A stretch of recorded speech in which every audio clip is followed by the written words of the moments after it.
Gusto mo ba ng big data pero walang expiry? Use as you wish at masusulit mo talaga ang binayad mo. Walang masasayang?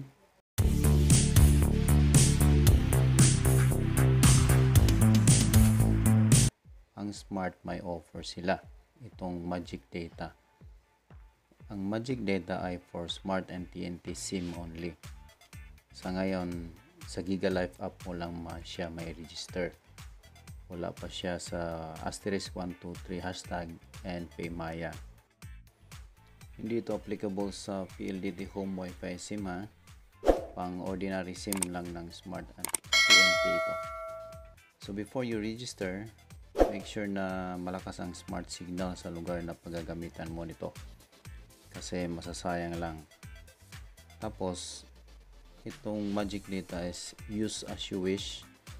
Wala siyang expiry kaya di mag-alala na mag-expire na ang data na ni-register mo kasi matatapos na ang registered promo mo. Sayang naman. Itong Magic Data, walang sayang, wala pang hassle. Unang inoffer ng Smart itong budget-friendly na Magic Data 99 for 2GB lang.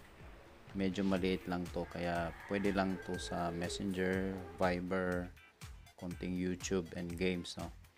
Hindi ko ina-advise na mag Magic Data 99 ka kung mag FB live streaming, Zoom, MS Teams, Google Meet or other online streaming platform kasi mabilis lang maubos ang 2GB. Next, itong Magic Data 199, 6GB naman ito. May kalakihan na din ito. Kaya pwede ka nang mag FB live streaming, YouTube, Zoom, MS Teams, Google Meet or other online streaming platform or webinars. Pwede rin sa online classes for extended periods na rin ito. Last, itong Magic Data 399 nila, ito yung medyo mataas-taas na yung data pero mahal-mahal na. 24GB naman ito. Mas malaki na kaya kahit ilang araw mo na magagamit sa FB, live stream, Zoom, MS Teams, Google Meet, or other online streaming platform, webinars din, and online classes. Kahit download sites, sufficient na din to. Pwede rin sa Netflix ito. Para sa akin, kung palagi ka naman talagang nagde-data, sagarin mo na sa Magic Data 399. So, to illustrate, halimbawa meron kang budget na 399. Composition nito kung tig 2GB at 99 pesos. Apat ang registry mo nito. Total niya is 8GB lang. Whereas kung one time mo na 399, 24GB agad yung ibibigay sa'yo. Wala namang expiry ito. Meron siyang difference na 16GB. Ang maganda din dito, hindi ka na kailangang bumili ng bagong smart SIM kasi ang smart ordinary SIM mo, yan ang gagamitin mo. Para naman sa Globe, ito yung GoMo SIM.